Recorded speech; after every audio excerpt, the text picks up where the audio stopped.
right, good morning, good afternoon, good evening, or wherever you're watching this from. Welcome back to Three Rivers Fishing Adventures. Today, I'm out on the Mississippi River. Nice, beautiful, overcast morning, 70 degrees. I love days like this, no wind, overcast. It just feels really fishy, right? So I'm over here on the Mississippi because we just have a wall of water coming down the Minnesota River upstream, up by Big Stone, Ortonville, that area. They got 9-10 inches of rain, and that's all coming downstream. And then last night we had a bunch of rain over the Minnesota River Valley. So that river's going to be coming up probably to flood stage. It might even get above flood stage, and it's right in the process of rising. And I could probably have got out there today and been okay, but the rest of the week is probably going to be a bust. Over here on the Mississippi, it's also coming up, but it's a little more manageable out here. The river's wider. There's more places to find to get out of the current. So we came out here to the Mississippi. We're going to try to catch a few catfish. Got live bullheads, got sucker minnows. And the name of the game out here really is man-made structure. Wing dams, barge docks, riprap.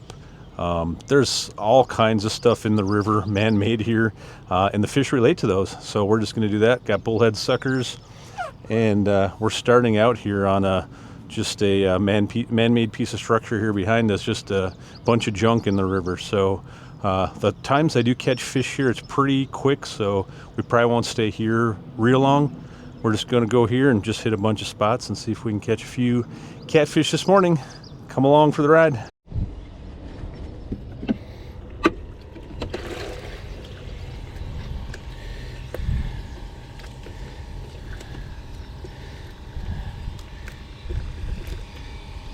This looks like a good candidate right here. A big kale hook here. A few beads, Mad Cat's rattle, 5-ounce no roll.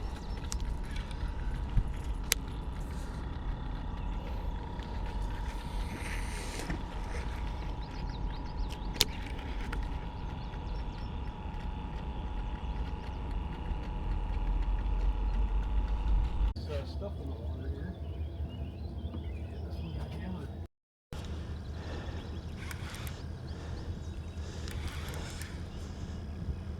Got some weight to them.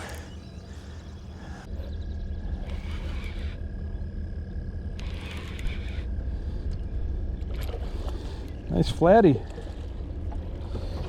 Not a giant, but I'll take it.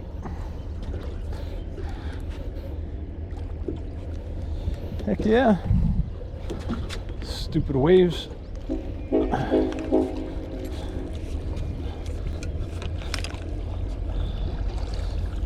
There we go. Just like that. That one was on a piece of cut bait there.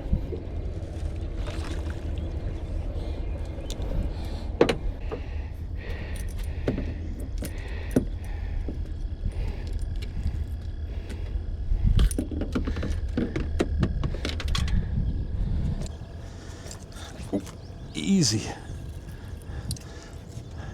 Not a giant, but I'll take it.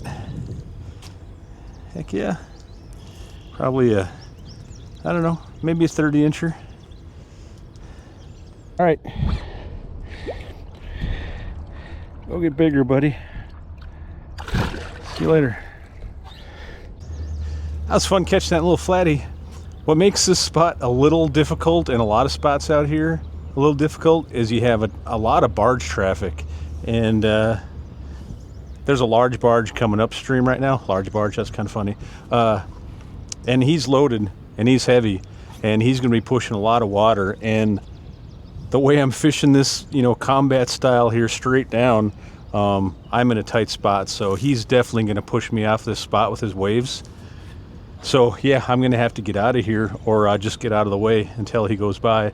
I'm not in his way, but he's definitely going to push me out of here with his waves. So, in fact, he's a half a mile away, and I can already feel the water changing a little bit. They push so much water. So, I think I'm probably going to go fish a wing dam just up from here a little bit, and we'll give that a try.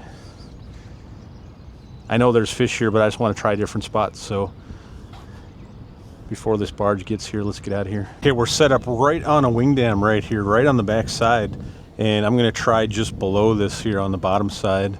The current has picked up quite a bit because of the water level coming up, so there might be a little bit too much current here, but sometimes they sit right in that back swell behind it. So that's what I'm doing now. There's a little hole here. If that doesn't pan out, I'm actually going to push in tight to shore. With this water coming up, those fish will probably be pushing in tight to shore, and there's some current breaks along the shoreline here, cut banks, trees, whatever, and I'll try that. But I want to give this a shot first because a lot of times they'll sit right up against these wing dams, and out here there's 100 wing dams, so there's no shortage of spots. You just hit as many as you want. Some are better than others, but there's a lot of places to fish out here. We'll wait for this barge to go by, and then I'll probably push up closer to shore if we don't get something here. Sometimes it's a little deceiving. It seems like there's a lot of current, and there is on the surface here, but below that wing dam it kind of slows down. There's like a little back current, so we'll see. It just might be a little bit too much though. Yeah, here comes this barge back here. He's really loaded down. They're doing a lot of dredging, building new islands and stuff out here. They're always hauling material around, so he's too wide, too long, so it's not a big one, but he is heavy. Loaded all the way down. Sometimes when these barges come by, we get a bite. They stir stuff up, and we just call it a barge bite. And so I'm going to sit here till he goes by. Maybe we'll get a barge bite. Usually these full ones going upstream when they're really stirring up a lot of stuff. So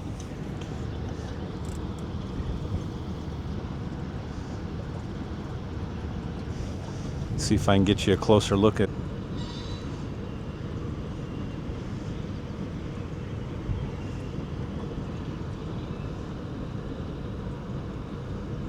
Also, for those of you that fish on rivers with a lot of barge traffic, what you may or may not know, or you can download apps for your phone. My particular one I use is called Marine Traffic, and you can just see these vessels, on the river, and you can just bring them up. Go to your location. It'll show the tow here. You can just click on it. It'll tell you all kinds of information about it. Where its port is, the speed, length, weight, all kinds of good stuff. And it's especially helpful if you want to communicate with them. You can get on your marine radio and just who you're calling. You don't have to try to find the name of it or whatever. You can just I think it shows their call sign and everything on there. So pretty useful app. I highly recommend it if you're out here where there's barge traffic. We pulled in tighter to shore here, nothing out there. A bunch of trees along the bank here, and I'm using my live scope and trying to find a little open spot where I can get my bait in there. And I think I found a spot.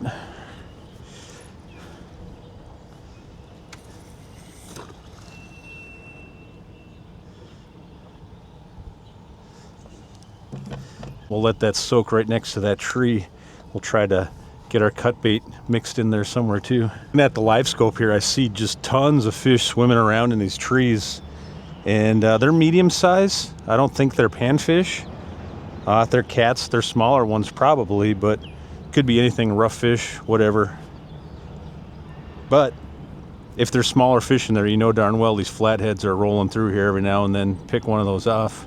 Not necessarily looking to mark catfish with the live scope, more so looking to mark these trees and bait fish and finding a clean spot where I can put that bait. It's pretty rough in here though. I might not get these baits back out of here. So I'm in a transition where it's breaking the current, and I'm using my spot lock here, and whenever you get into that slack current or the back eddy, then it gets confused, so makes it a little more difficult to use a spot lock in here when you don't have consistent current. I was going to move my cut bait around a little bit. As suspected, I did not get it out of there. So one thing to keep in mind when you're breaking off snags, especially with braid, and you're using a bait cast reel, even a spin reel, you can grab the spool of the spin reel and break it, but that's really not good for it either because you're pulling against that roller bearing. Well, you should always use some kind of tool. Most people use like a wooden dowel or whatever. I just have this piece of copper pipe wrapped with duct tape, and so wrap it around that thing, and then it gives you a good way to pull it. I wouldn't pull with the rod or reel when you're pulling a snag out. Things tend to break that way.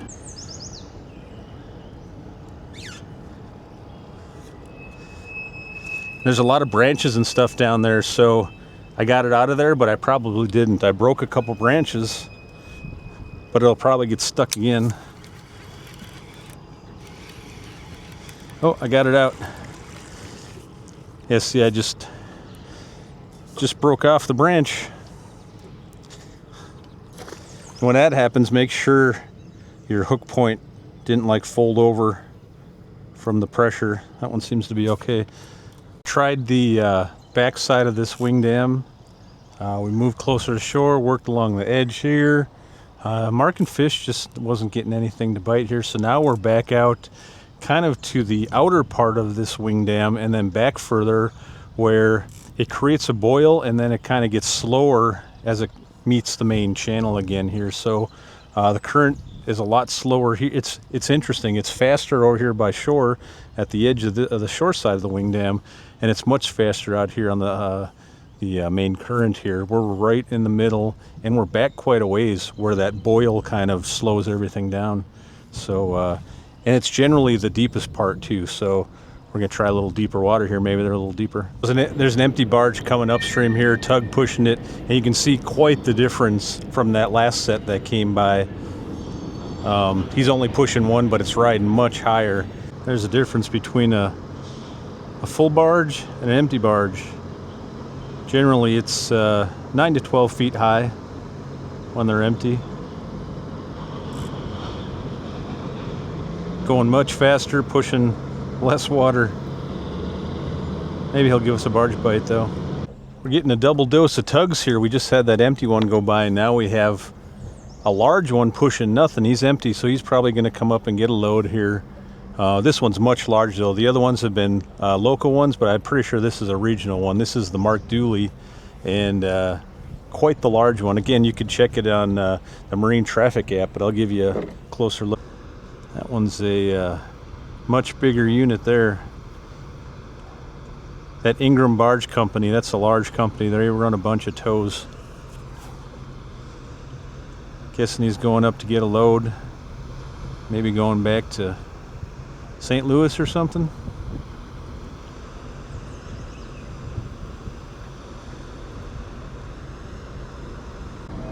Again, I believe this is the Mark Dooley, according to the Marine app. We'll probably get a look at the back side of it. Should say the name usually, or somewhere on there it says it. Maybe it's up there on the front on the bow.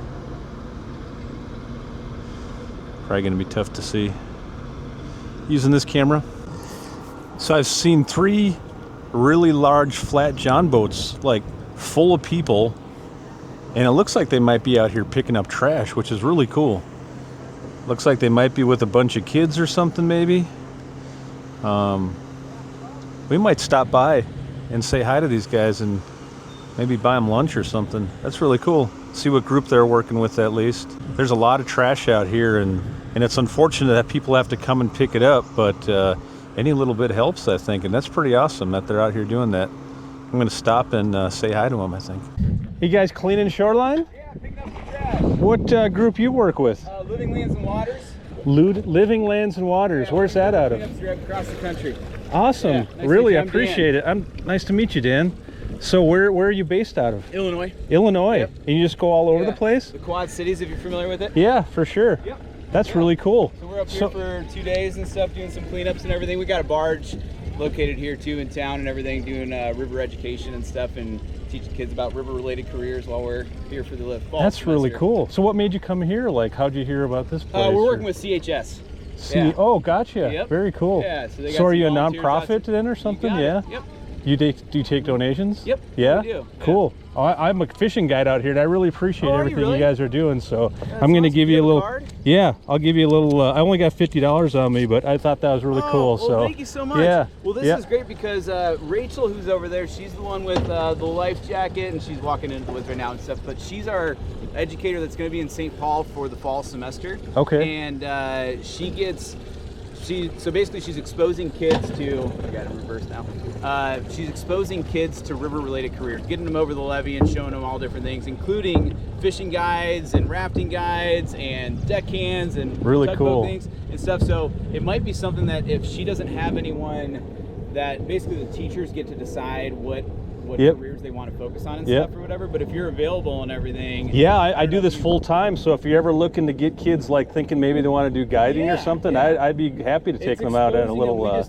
You know, a lot of our focus is with the environment and everything, and about keeping our rivers clean and the connection people have with the waterways.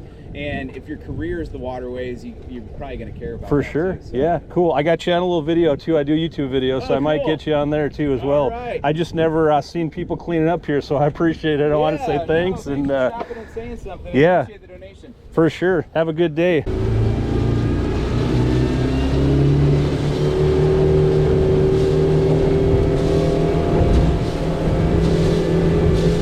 See, that was pretty cool.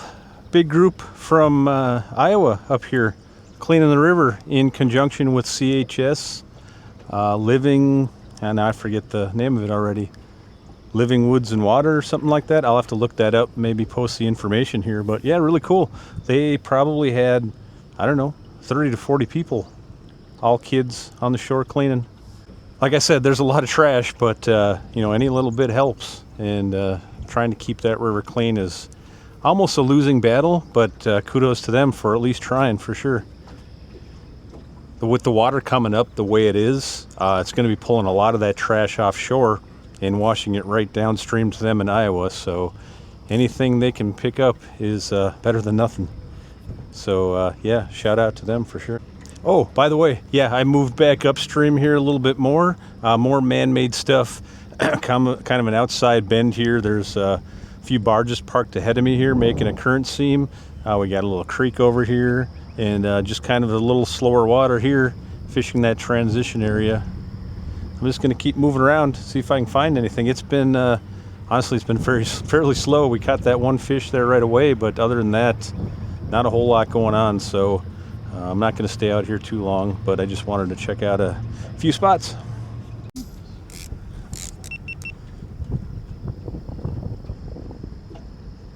I'm pretty sure this one got hit. This is the live bait. It was pulling pretty good. I think it got hit.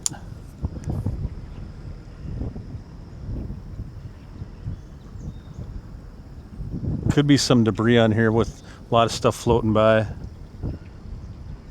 But I think it's a fish. Yeah, he's pulling on it.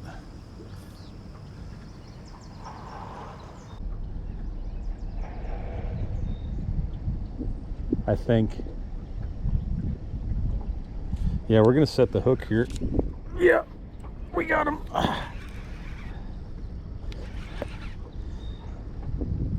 Feels like a pretty decent one.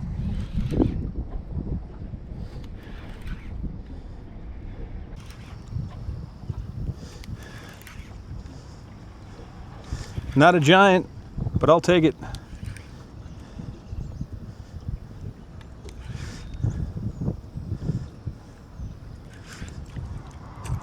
Woohoo! Nice one. Pretty decent. Mid-30s.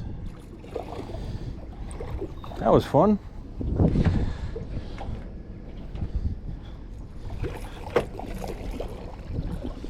There we go. I guess that's karma for giving a little donation to that group. I believe in karma.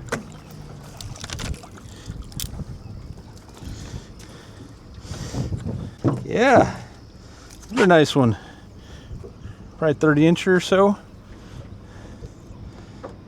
Yeah.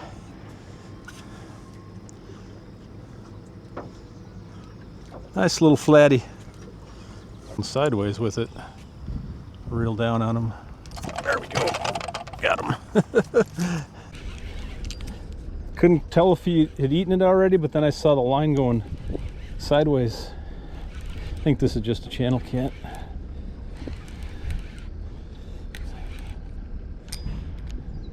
A lot of head shakes. Yeah. Nice channel cat though.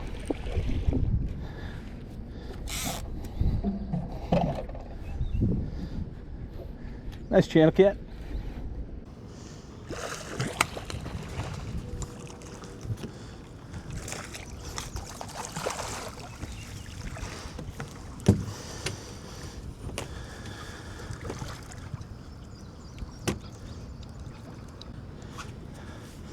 Nice channel cat. Maybe 26 incher or so. Healthy cat. His mouth is kind of messed up though. Got kind of a derp looking mouth. All right, see you later. It's 10 to 11. I'll probably give it a little bit more. Maybe we'll go try one more spot and then call it a day. But yeah, that's nice little quick 4-hour trip. I mentioned before on my last video, but I'm doing these quick trip options for my guide service. You want to get out here just for a short 4 hours, reduced rate, and I do 1 or 2 people, just quick little trip. Just want to come out and maybe ask some questions or learn some spots, and get out here for a little less money if you can't do the full trip. So yeah, just check out my site, threeriversfishingadventures.com. This will probably be our last spot of the day, but once again, just some more man-made structure, just, you know, pilings or whatever, creating a current break, just enough to get probably what I'm assuming bait fish kind of piling in here, and fish coming in here to pick them off. So that's the one thing about when this river's coming up and it's faster, it seems like, you know, there's more specific spots to target versus just roaming fish. There's probably fish out here in the middle, but when the current's kind of high and fast, you want to, you know, pinpoint on these really small areas, and it's not that big of an area, but there'll be fish hanging right in that little pocket. So give it 15-20 minutes and go find the next pocket. There's a million of them out here. So yeah, just endless spots to try and find these fish with all this man-made structure. Hey, got one going here. Cut bait out on the edge. That didn't take long, a couple minutes.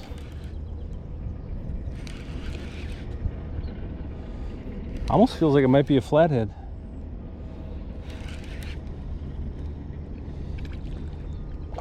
No, big old channel cat.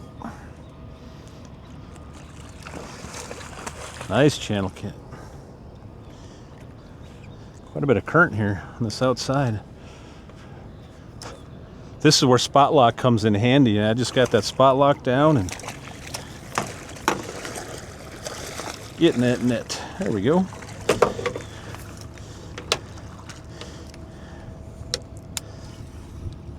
That's a nice one.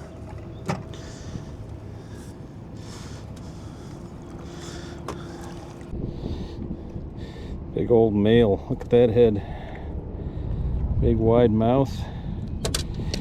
I assume they're going to be spawning here soon. Big head, big lips. That one's actually pretty skinny. Not bad though. I'll show you what I mean by that. Big head though, big lips. People often say they catch blue cats out here, and this is why. This fish is really blue colored. I don't think, that one's probably 30 inches. I was thinking about entering that one in my contest, but I don't think I will. Just let him go. All right, see you later, buddy. All right, I guess we'll give it 5 more minutes. All right, I think that's gonna wrap it up for today. The wind died down, got sunny, I'm getting a little warm. I think I'm gonna get out of here, and the fish quit biting too. So thanks for spending some time with me. I appreciate you watching, and I'll see you out on the water real soon.